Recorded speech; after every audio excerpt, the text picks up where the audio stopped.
Welcome back to Erabodys Podcast. And right now we have our brother, the expungement guru, Issac W. Lee. Thank you for coming on the show, man. Oh, man, it's a pleasure. Thank you for having me. Yes, sir. I call him Mr. Courtroom. Every time I see him come out the courtroom, he got that paperwork in his hand and it's off your record. Like, every time I see him. So, man. The magic man. Yeah, man. If you're a client, but brother, let us know something. Introduce yourself to our audience. Okay, well, for those of y'all who don't know me, my name is Issac W. Lee. I'm an expungement specialist. I service New Orleans and surrounding parishes. I deal with expungements. I deal with pardon petitions. I just work to help ex-offenders, anybody, formerly incarcerated, reclaim their place in society, That's big. Without recidivism. Without recidivism. All right. I mean, I got a question. Being formerly incarcerated. Sure. Right? What type of charges can't be expunged? Because that's like a blurry line when it comes down to this topic about expungement. Okay, so listen, that's a very valid question. I'm going to tell you. Most people ask that question, and I typically say violent crimes, of course, rape crimes, kidnapping. But for the most part, I like to review my client's paperwork because there's always a charge and amendment in a final disposition. You may be charged with one thing, but it may be amended to a second thing. So if I was to answer someone who's not knowledgeable and tell you, hey, this is the charge, then they may give up on themselves. Mm-hmm. Let me look at it. Yeah. Let me review it. Okay. So my traffic tickets, don't worry about that. Oh, I man. only got traffic tickets on my thing. So keep that or come get that expunged. Listen, the only expungements I do with traffic is the DUIs, or vehicular manslaughter if you got something like that. that. I don't have none of that. Okay. So my tickets will be good. But I want to ask you a question. Sure.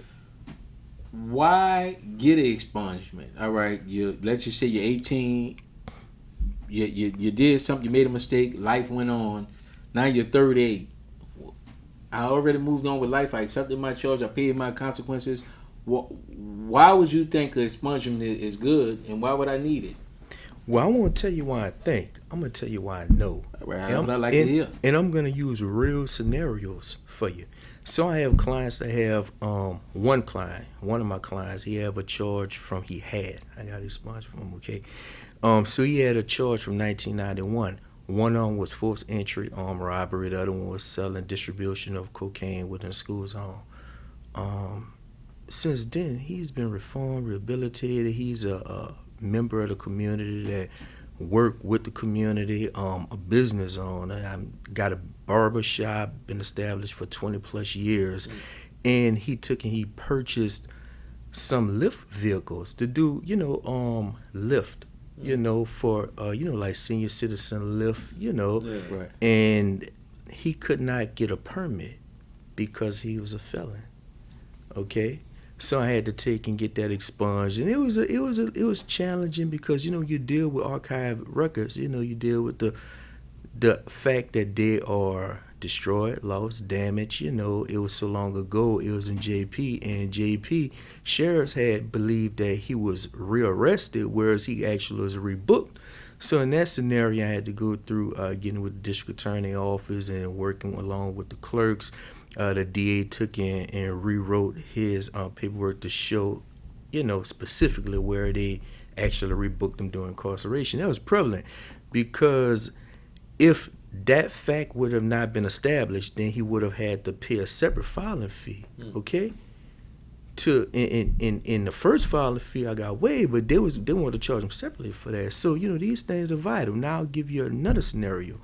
Another client of mine, her stuff is old, man. We talking like 97, 98, run out of the mall with a run. Just so many different things, right? And okay, but she's a business owner, member of society, established business, operating, and she owned real estate, okay? She wanted to purchase some more real estate, and I learned so much through, they call it practice for a reason, right. So when you deal with scenarios, I have credit specialists and realtors that come to me, and they come to me with their clients because they can't get this breakthrough with this on their record. And once you reach your depth ratio, then they start looking at your criminal record. Oh, really? I never knew that. Oh, really? Yeah. I never knew Yeah. that. So That's crazy. So therefore they say, hey, a certain amount of arrests need to be eliminated off of this lengthy record. We don't care what it is. It's just a certain amount, you know. So that's a problem in itself. I give you another scenario. Most people right here in New Orleans in the South, the majority of people, you know, what are the jobs? It's always dealing with either healthcare or dealing with services, whether it's youth services, school services, bus services.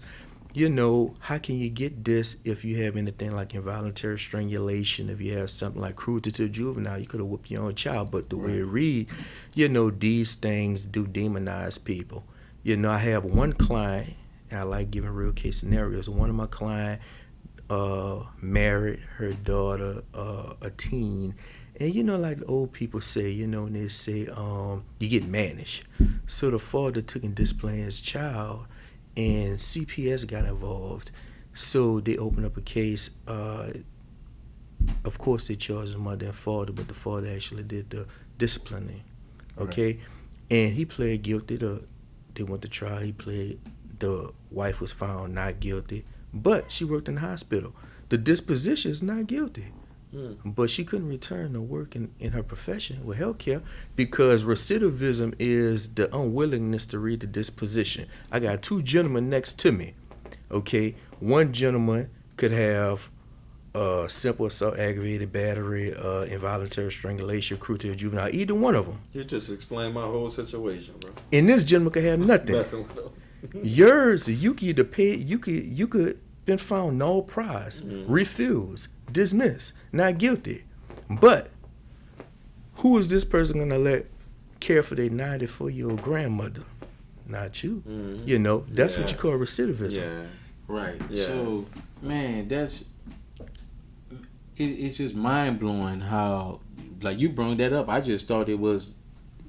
So the higher you go up the ladder, they go checking your credit score, now your criminal score or whatever, and then you just say, now that do make perfectly sense that you could have did a crime in 91, and now you're trying to enhance and advance your life, and what you did in 1991 come back on. Yeah. So what's the difference between expungement and your record being sealed?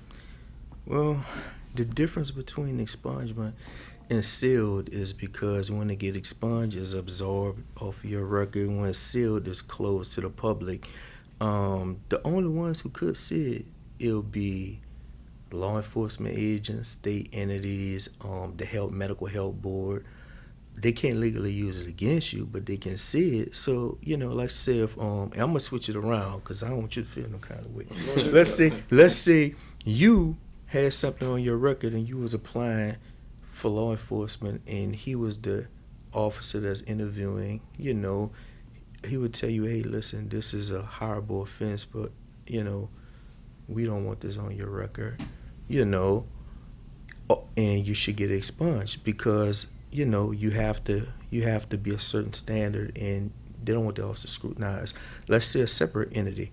Let's say if you had gotten expungement, you want to work for a hospital or the district attorney office or a state entity, and legally you can put on your application, no, not a felon, never been convicted, never been, you know. Right.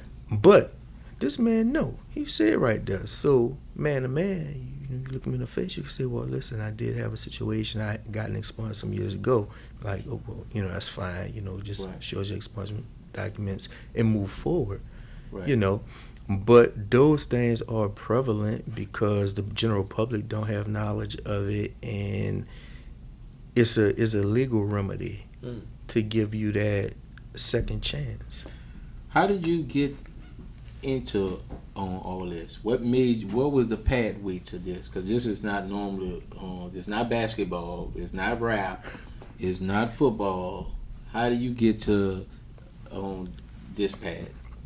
Well, for years I worked in the judicial system. I worked as an information person working with the public and the information desk, and I also assisting with expungements as well. Individuals that would come into the courtroom for that particular item, I hear these stories. Sometimes the same people come and get discouraged and come back again, and they'll come back again, and they'll finally see it through. Someone wouldn't, and to a degree, when you work for the courts, you cannot, it's so much you can't do and so much you can't do, and imagine living in a house and all the cracks that are in the walls, and you want to seal those cracks. And that's how I established my service. I built my service based on sealing those cracks. I built my service based on the needs that I've witnessed people need and have not been fulfilled, trying to get to that destination, over the years. And that's why I incorporated, And another thing that made me very passionate about it, I always say this in every vernacular that I work in, that I'm underserved member of the community. My beginnings was on Martin Luther King and South T, Apartment C, that's the Cali Project, and hey, I know it is to be underserved. I grew up when they say, oh, everybody got a backdrop, everybody got a story. This person was that, they were supposed to be this, they could have been that, and then there was a reason why their dream was cut short. So, once I started to venture into that realm and I learned about expungements and how people don't have to give up on their dream, they can take and get a second chance. So, that meant a lot to me to be able to offer that to people. So for the people who can't, get expungements,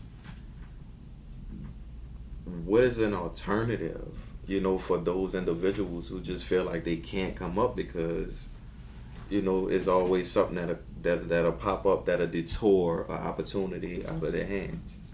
So when you say can't get expungement, are you saying that's ineligible? That's ineligible. Okay. For an expungement. Pardons. A pardon. A pardon. Yeah, that's why. I thought only the president or the governor can give you a pardon. Well, listen, only a judge could sign expungement. I don't sign them, but I do the petitions and the motions and the paperwork for that. So if you do paperwork for a pardon, let's say Rick beat up everybody in the St. Bernard, might as well. He got 7 more. That's what they do. That's what they do. 7 more hard here. Yeah. So they don't know how to act. They say themselves, 7 more hard here. That's what they say. Oh, yeah. So you could write a pardon, do the paperwork for him, and he get to the governor or the president, and then they look it over for him. Sure. So let me give you that's very convoluted, but let me give you a couple integral pieces to that. So similar paperwork that I would utilize, the similar way I would review documentation, criminal history, as far as like putting together the expungement paperwork, I do a similar service during the pardon, but it's a little more convoluted because I put together the person. I mean, I know the length of time they would prefer you to wait if you're seeking a pardon. So if you come to me a year after, I'm like, nah, man. I kind of know the realm of, and, I'd be like, hey, listen, you're a member of this church? How long you been in this church? Okay. They got good stuff to say about you? How long you been on your job? Okay. You got any accommodations for your job? How long you been in your neighborhood? I put together certain little pieces of your life. I get documentations, Mm-hmm. And all of these. Hey, are you going to school? What you taking up to enhance yourself, make yourself better and productive? I'm showing the person you are, what you're striving to be, and how it would benefit the community and yourself to get this off of, get this pardon. It's more convoluted than that, but that's pretty much the gist of it, right? That's cool. And how that would go is once, I put together a pardon petition, I file it, it have a period of time before it will be evaluated. You got the board of probation and parole. They would take the pardon board, they'll take in there, someone will come out, they'll review it, based on their findings, they'll send it back, and then the board would take and review. I believe you got like 5 people, 3 out of 5, it will elevate up to the next person, which will be the governor. you know. And once it elevate up, then it's in that person's hand. I mean, I can look at it and make an educated assessment and tell you how I feel about it. And it's the same I would with the expungements. But the judge signed the order. Yeah.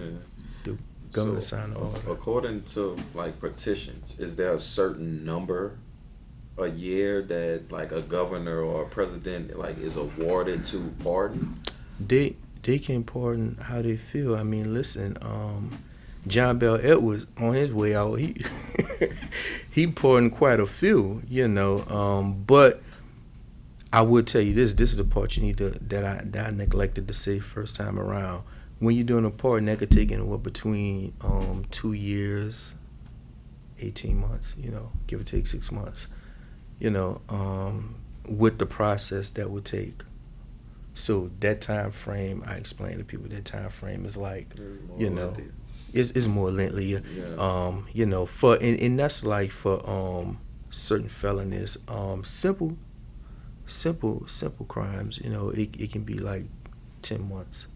Have you ever seen someone get out a pardon based on the skill that they have? In the movie Life, Can't Get Right got out because he not play baseball good.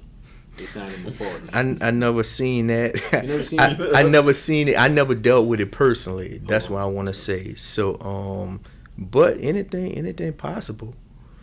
You know, anything is possible. But I've never dealt with nothing like that personally. Like I say, it's the length of time you've been out. It is how you conduct yourself in society. It's the community willing to vouch for you. You know, so many community members that know you will be willing to vouch for you and do statement letters. And you are your own walking testimony. You know, like, hey, both of y'all done did a lot of things before we done sit here and met each other like this, right? Right. So, man, what if I put all that together right there? And it don't have to be so much what y'all do. Everybody is a walking testimony, you know? Yeah. Growing up in the Cali, take me through that. Oh, man, listen. It was different. I can tell you, I didn't grow up in the Cali. I lived in the Cali, and then we moved to New Orleans East. But I can tell you this, while living in the Cali, you know, it was a stigmata why people always say it was a place of death or it was a violent place. But living in there, violence happened everywhere, but I only seen a sense of community, family. You know, everybody, mamas and people when I grew up, man, we still friends. They like extended family. Right. And you know what I noticed? And moving in the suburbs is more dangerous. You know, because when you have a community, everybody mamas know everybody mamas, everybody family know everybody families. You got a community. It takes a village. You actually literally living in a village. Right. You know, then when you're secular, you know, is a little different. I say the same thing. When you stay in a project, you know the guy who cut hair, who fix cars, who sell candy out there. You know everyone. When you stay in a suburb and the news break, they had 10 dead bodies in their home. Everybody I know say this when it happened in the suburb. They be like, I speak to him all the time because you don't really know your neighbors. Right. You just know him from the head and by. You be like, I speak to him. He's so quiet. He don't say nothing because everybody killed everybody. But in the hood, it's like you know everyone. Everyone know everybody. Know your mama. They know your backstory. Y'all go to the same high school. So that's the only thing that I missed from me growing up in the Desire, which is the best project they have. You could have stayed in the Desire. It was so amazing. The Cali and the San Bernardino do not compare. There you go. Don't compare. I'm sick of this dude, bro. So he wanted. You the one who kept that repetitious, you know, going on back and forth because he trying to start it out. He trying to get the wars to clash. Every episode, I'm always tripping. The night one, that's how we come. That's how we always draw a line. Be like, cut. Right. So you was back there when P was back there? Yeah, but listen, I was a child, you know. So you know, coming up, I wouldn't even as a teenager. You was excited though, cause. You know, because you know what's going on because your parents and you know everyone around you. So it's an element of excitement, you know. But I think everything is exciting when you in a community where everything is always either a block party or you got people always doing something or everybody's into something. Mm-hmm. Right. You know. I was so happy when Marshall, he made it to the, well, I wasn't there because he's older than me, but to have that going to George Washington Carver and Marshall Falk out of Desire when he made it to the NFL, then he didn't just make it, he was good. Yeah. So the 28 Rams jersey, when he went to the Rams, even though I'm a 49er fan, I had to get it. And sight is so important when you start to see people that look like you. Mm-hmm. That's why I was asking about when you start to see Pete, and I love him. He went after tennis shoes, movies, cell phone. It's popular now for any rapper to have it, but when he was doing it, it was like he set the tone on, this is not just rap, this is business. And man, I that's why I always been a big fan of his or whatever. He took it to, I'm gonna really show y'all how to go about doing it. And now somebody get a cell phone deal and Drake get a deal with AT&T, it's a big deal. But when Pete had his own cell phone, so that's what I always remember, that guy being a trendsetter on, out of y'all on hood. And you need that. You need underserved communities don't have many heroes to look up to. You don't have many people. You have a lot of people, but you don't have many people to catch your eye. The key is something got to catch your attention and keep you from veering off track. That's whether it's sports, whether it's business, whether it's rap, whether it's whatever it is. Something got to catch your attention and get you there. So that's the key. Why, something that you said we don't have so many. My two mentors, several of them, but Mr. Ernest Lewis, Mr. Perry Toba, Mr. Gilbert Benner, Mr. Clarence Octave, they was my teachers. So I looked up to them more than a Michael Jordan or Deion Sanders, even though that's my favorite athletes. I looked up to them more. I think it's reverse in our neighborhood. We see superstars and we overlook the guys that's right there that's trying to guide us the right way. So why do you think is that dynamic in there? Well, I would guess that, but I couldn't speak for myself because for me personally, it was people like my mother, my grandmother, my uncles, it's just certain people that, were business entrepreneurs, whether it's ballrooms, restaurants, and I got to see what it's like to work for yourself, and to have, responsibility for making sure that a lot of things go right. And that really set in my head. That's what really guided me. I think for people who actually see celebrities, I would guess and assume is that because show business, you see the show but you don't see the business. And the show means you just gotta, just act a fool and you paid. I'm paid, And I seen this. I was scrolling and I seen this and I read some of it, but I didn't read it all. But it was showing the Mike Tyson knockout game, Punch Out, and how Mike only got $50,000 for that, and they made like $1 billion off of it, And I wanted to read more about that, but that's show, not business, right? Well, it's show because they showed him, but they took care of business. But you got to know the business. you got to know the business. Yeah, everything's work. I'm gonna take you to something that we have special. We do this with all our guests that's come on. Is do you remember? All right. It should take you back down to memory lane. All right. They had the Martin show, and him and his gang used to always hang out at this particular bar. Nipsey's. This guy was hanging out. And Nipsey's. Any episode in particular you remember about Nipsey? Oh, man. There was an episode when Martin and Gina was beefing. Or it could have been him and Tommy. He was hanging out at Nipsey's, and Nipsey was trying to get him to, work that out, I don't recall that episode. You said they were trying to get him to work it out? Yeah. He was being a little hard-headed. I ain't sure who it was. It was either Gina or Tommy that he was trying to, My favorite, too, is when he won a lottery in Nipsey. When he won a lottery in there, and then they had the Mad Dog No Good episode where Gary Coleman was getting out of jail and Martin was supposedly put him in jail. And he said, I want to meet him where nobody is not at. And Gina say, well, they got plenty innocent people in Nipsey's. He was like, I don't want I don't want innocent people to get hurt or whatever. So in New Orleans, on the radio from Monday through Friday, old New Orleans, traditional New Orleans, at 9 o'clock, what used to come on the radio?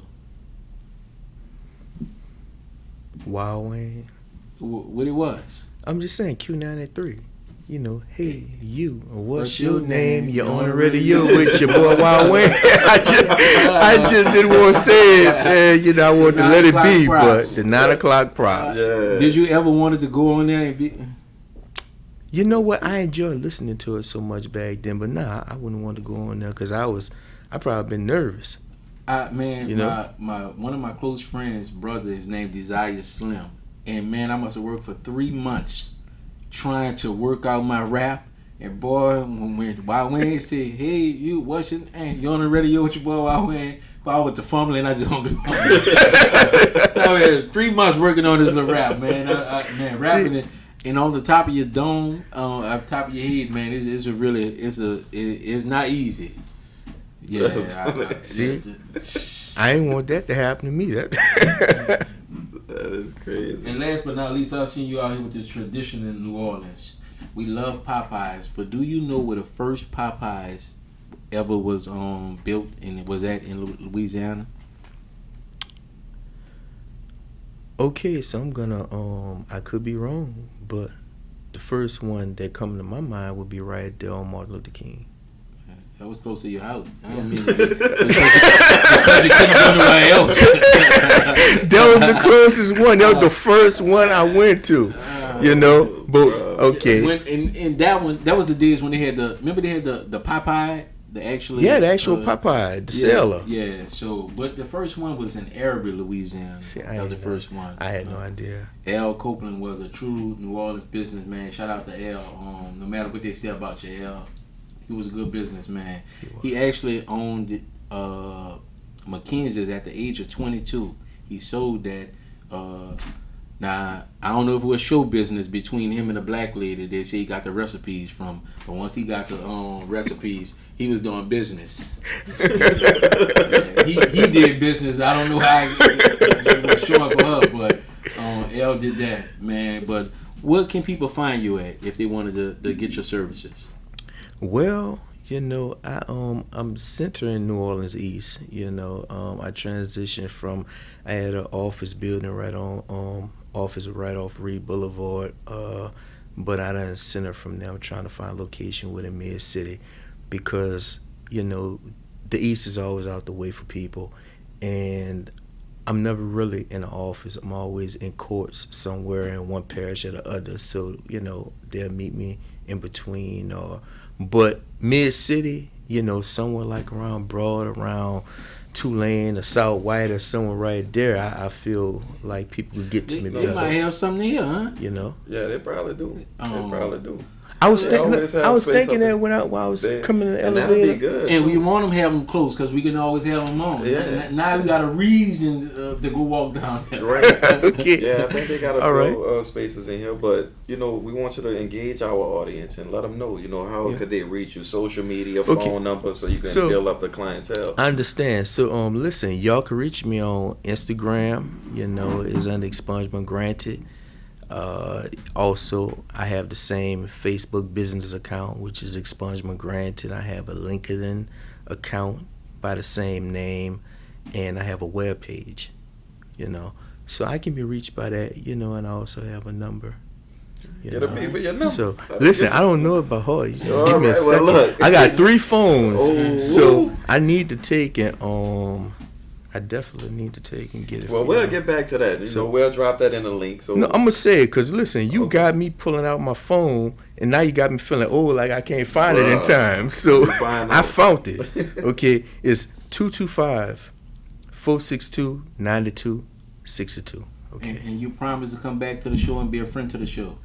Listen, I'm gonna come back to the show, and I got people I'm gonna bring with me that I know, good people in the community that really be on their grind with helping people, man, helping them, you know. There you have it.